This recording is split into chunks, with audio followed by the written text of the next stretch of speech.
એક મહત્વના સમાચાર પર નજર કરીશું। મહત્વપૂર્ણ સમાચાર સામે આવી રહ્યા છે। ગુજરાતમાં દિવાળી પછી ખેડૂતોને હૈયા હોળી જોવા મળી રહી છે। ખેડૂતોની પરિસ્થિતિ અત્યંત દયનીય બની હોય તેવા સમાચાર। માવઠાના કારણે ખેત પાકને મોટું નુકસાન થયું છે। અવારનવાર જે કમોસમી વરસાદ પડી રહ્યો છે ખેડૂતોના પાકને મોટું નુકસાન થયું છે।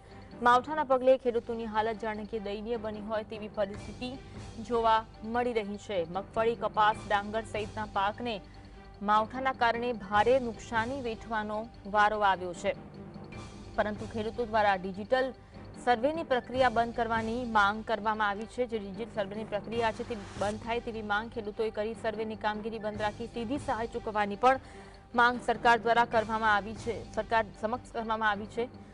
ખેડૂતો દ્વારા ડિજિટલ સર્વેની પ્રક્રિયા બંધ કરવાની માંગ કરાઈ છે। હાલમાં ખેડૂતો જેની પરિસ્થિતિ છે તેમણે સરકાર સમક્ષ સહાયની માંગ કરી છે। શું છે ખેડૂતોની માંગ તેના પર પણ નજર કરી રહીશું। સમગ્ર સૌરાષ્ટ્ર તેમજ ગુજરાત રાજ્યમાં કમોસમી વરસાદ વરસી રહ્યો છે, જેના કારણે અનેક ખેડૂતોને ભારે નુકસાન વેઠવાનો વારો આવ્યો છે। મગફળી, ડુંગળી, કપાસ જેવા તૈયાર પાક છે તેમને નુકસાની ભોગવવાનો વારો આવ્યો। વધુ પડતો વરસાદ પડતા પાકોને વ્યાપક નુકસાન થયું છે। આ સ્થિતિમાં ખેડૂતો દ્વારા સીધી સહાયની માંગ કરવામાં આવી છે। સરકાર દ્વારા ડિજિટલ સર્વે કરી સહાય ચૂકવવાની જાહેરાત કરવામાં આવી છે, પરંતુ ખેડૂતો દ્વારા ડિજિટલ સર્વેની પ્રક્રિયા બંધ કરવાની માંગ કરવામાં આવી છે।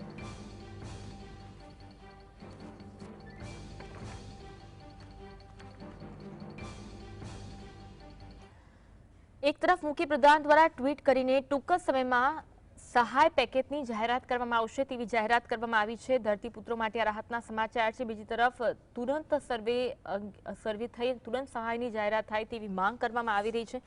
જે રીતે ડિજિટલ સર્વેની પ્રક્રિયા બંધ કરવાની પણ માંગ ખેડૂતો કરી રહ્યા છે, કારણ કે ખેડૂતોની હાલત અને પરિસ્થિતિ અત્યારે ખૂબ જ દયનીય જોવા મળી રહી છે। આ સમગ્ર બાબતે આપણે ચર્ચા કરવી છે। આપણી સાથે ખેડૂત આગેવાન સૌરાષ્ટ્રથી જોડાયા છે ભરતસિંહ વાળા। ભરતભાઈ, સ્વાગત છે આપનું જીએસટીવીમાં। ભરતભાઈ, પહેલી પ્રતિક્રિયા આપને એ મામલે માંગવા માંગીશ કે હાલમાં જ મુખ્યપ્રધાન દ્વારા ટ્વીટ કરવામાં આવ્યું છે અને ટૂંકા સમયમાં રાહત પેકેજ અંગે જાહેરાત થશે તેવી જાહેરાત તેમના દ્વારા ટ્વિટરના માધ્યમથી કરાઈ છે। તે અંગે આપની પ્રતિક્રિયા શું રહેશે? ધન્યવાદ બેન, આપની ચેનલ જીએસટીવી અને આપે અત્યારે સમયે ખેડૂતોનો મુદ્દો ઉપાડ્યો એ બદલ આપને અને આપની ચેનલને હું હૃદયપૂર્વકથી આવકારું છું। સાથે સાથે નવા વર્ષને તમામને શુભકામના। અમારે તો નવું વર્ષ હું ઘણા વખતથી કહેતો આવું છું, છેલ્લા 25 વર્ષથી અમારી દિવાળી છે એ હોળી થઈ આ સરકારોના કારણે। અત્યારે આપ કહો છો, આપના માધ્યમથી કહો છો, અમને ખબર છે કે મુખ્યમંત્રી શ્રી ભૂપેન્દ્રભાઈ પટેલે કંઈક હમદર્દી દાખવી મૃદુ અને મક્કમ મુખ્યમંત્રી છે એવી વાતો આપણે કરી છીએ, પણ આ મુખ્યમંત્રી શ્રી જો આજકાલમાં જાહેરાત કરે તો પણ હું આપના માધ્યમથી જવાબદારીપૂર્વક કહું છું કે આનો છે જે જો સહાયમાં ખેડૂતોને ખુશી થાય કે ખેડૂતોને યોગ્ય સમયે સહાય આપી એવું જો જાહેરાત થાય તો જો અમે ઘણી વખત કહી છે બેન કે નાટક કા બાદશાહ રાજ કો ચલાવે ના, नाटक का बादशाह राज को चलावे ना, चितर का हाथी कभी चल के बतावे ना, અને જાંડવા કા જલ કભી પ્યાસ કો બુઝાવે ના। નાટકના બાદશાહ હવારમાં દિલ્હીનો સલ્તનત થઈને રાતે નીકળ્યો હોય પણ હવારમાં એ કાંઈ આપવાના હોય નહીં। એમાં સરકાર જાહેરાત 25 વર્ષથી કરે, આપ્યો હોય એવો દાખલો હોય મને ક્યારેક બતાવે તો મુખ્યમંત્રી કાલ જ આજે વલસાડમાં ઓલપાડમાં આપણા ગૃહમંત્રી હર્ષભાઈ સંઘવી એની હાજરીમાં ત્યાં ગયા, એ બેન રોતા હતા। એની જો આંતરડી કેટલી દુભાતી છે, જો એ નાયબ ગૃહમંત્રી નહીં, નાયબ મુખ્યમંત્રી નહીં, ગૃહમંત્રી નહીં, અત્યારે દેશમાં સર્વ સ્થાને હોય ને તો એ આપણા ગૃહમંત્રી છે। મુખ્યમંત્રી તો હર્ષભાઈ સંઘવી ગણાય, પણ આપણે એ વાતમાં નથી જવું। જો એનામાં એટલી બધી હમદર્દી સંવેદના હોય તો ન્યાય સ્થળ ઉપર એને હુકમ કરી દેવાનો એની પાસે પાવર છે।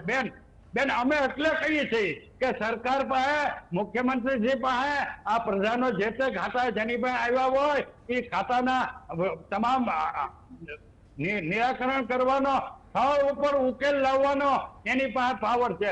એટલે અમે કહીએ છીએ અમારો કોઈ સરકારને આમે કોઈ વિરોધ કે સરકારને અમારો ભરતભાઈ, સિસ્ટમની સામે આ વિરોધ. વખતે જે રીતની પરિસ્થિતિ ખેડૂતોની છે ખૂબ જ દયનીય છે, પરંતુ જે રીતની સરકાર દ્વારા જે રીતની ગતિવિધિ જોવા મળી રહી છે, એ પછી બેઠકોનો દોર હોય કે પછી સર્વેની કામગીરી હોય, તે પરથી લાગી રહ્યું છે કે આ વખતે સરકાર ગંભીર છે અને સારા રાહત પેકેજની જાહેરાત કરશે એવી આશા આપ રાખી રહ્યા છો ખરા? બિલકુલ નહીં બેન, હું જવાબદારી પૂર્વક કહું, બિલકુલ નહીં. હજી તમે જોજો તમે કઈ તમામ મીડિયા, આખા દેશનું સોશિયલ મીડિયા, અમારા લાખો ખેડૂતોના મીડિયા, તમે આવ નજર સામે સરકાર બધું ભાળે છે. બેન, આપણે એમ કીધું, તમામે કીધું, મીડિયાએ કીધું, અમે ખેડૂત આગેવાનોએ કીધું, ખેડૂતોએ કીધું, તમામ સરકારના પ્રધાનોએ કીધું કે બધું તબાહ થઈ ગયું. પછી સર્વેના હું ગટકડા કોને? ભૂપેન્દ્રભાઈ ને પૂછવાનું કોને? હું કોઈને વિરોધ કરવો કે મારે કોઈની સામે વાંધો છે એવી મારી બિલકુલ વાત નથી. બાકી હકીકત તો કહીને આજ સરકારના મુખ્યમંત્રી કેશુભાઈ પટેલે ટેબલ ઉપર બેઠા બેઠા હુકમ કરેલા છે. પૂછો, મારી પાસે આધાર પુરાવા છે આજ સરકારના પાછા. અને હમણાં જ હજી થોડાક જ વર્ષ છે, તમે બધા એના સાક્ષી છો. જયારે શંકરસિંહ વાઘેલા કાપડ મંત્રી હતા ત્યારે ટેબલ ઉપર બેઠા બેઠા એમાં સર્વે ના નું એને ખબર પડી કે ભાઈ ખેડૂતોનો કપા મફતના ભાવમાં લઈ લે છે, હાલો હુકમ કરી નાખો, અત્યારે કરી દીધો. આ જ શંકરસિંહ વાઘેલા આજે જીવે. એટલે અમારો કોઈ એવી વાત નથી. અમે કઈ સરકારને કે સરકાર ઉપર માછલા ખોટી રીતે, અમે કોંગ્રેસ ઉપર જોઈએ છીએ, અમે આમ આદમી પાર્ટી ઉપર જોઈએ છીએ. મેં કાલે જ આજે 29 તારીખે જ કીધું કે કોંગ્રેસ અત્યારે ભાજપ ઉપર માછલા ધોવે, આમ આદમી પાર્ટી. તમે કાંક તો આપો. તમે 125 વર્ષની જૂની, અમારા બધું આખા ગુજરાતના 53 લાખ ખેડૂતો પાય માલ થઈ ગયા બેન. આ જેમ કચ્છમાં ધરતીકંપ થયો હતો, આમ જે મોરબીમાં પુલ કાંડ થયો હતો, અહીંયા રાજકોટમાં અગ્નિકાંડ થયો હતો, એવા કાંડ અમે હાલી જીવતા થઈને એ તો ભગવાન ભરોસે થઈ. અમારા ખીચામાં કાંઈ નથી બેન. આ વર્ષે અત્યારે કોઈ ખેડૂત, એ ઓલી દીકરી છે એક આપણા તમામ તમે જોયું, ઓલી દીકરી જે રોટી થી કે પપ્પા હવે મારું ફીનું શું થાય, મારા કપડાનું શું થાય, આ સરકાર નહીં સાંભળતી હોય. એવી જ વેદના 53 લાખ ખેડૂતોના ઘેરે ઘેરે છે. આ તો મેં હમણાં જ કીધું કે ખેડૂતો મરદના દીકરા કહેવાય અને એના ઘરનાને એ હાથવીને બેઠા કે તમે મુંદાવમાં આપણે ગમે એ કરજો. બાકી સરકારને અત્યારે ખુલ્લા હાથ મેકી દો ને. તમારામાં જો તેવડ હોય તો ખુલ્લા દિલથી ખજાનો મેકી દો. મેકી તમારી કરતા તો રાજા મહારાજાઓ હજારો વખત લાખો વખત ધરાત. ભરતભાઈ, શું લાગે છે આ વખતે, ભરતભાઈ, આ વખતે સર્વેની જરૂર છે ખરી? જે રીતની પરિસ્થિતિ ખેડૂતોની છે? બિલકુલ નહીં બેન. ક્યાંનું સર્વે? પણ મને કહો, સર્વે શેનું હોય? ઘણા તજજ્ઞો કહે, તમે મીડિયા વાળા કહો, ઘણા વિદ્વાનો કહે, ઘણા જાણકારો કહે, ઘણા પત્રકારો કહે, ઘણા વિશ્લેષણો, રાજકીય વિશ્લેષણો કહે. સર્વે શેનું સર્વે? મને કહો. તબાહ થઈ ગયું એવો શબ્દ નીકળ્યો. તમે હમણાં જ તે અમદાવાદમાં પ્લેન ક્રેશ થયું હતું. અમદાવાદમાં પ્લેન ક્રેશ થયું હતું. કહો ભૂપેન્દ્રભાઈ ને કે અમદાવાદમાં પ્લેન ક્રેશ થયું હતું. તમારા કઈ એના ડેડ બોડી પારખી કહેતા તમારે ડીએનએ ટેસ્ટ કરવામાં તમારું એવડું મોટું આરોગ્ય વિભાગ આખા દેશનું કામે લાગ્યું તો 15 દી સુધી તમે લાગે ન. હજી સમજી લો કે એ તો હવને આપી, પણ એ કોને આપી તમને ખબર પડી કાંઈ?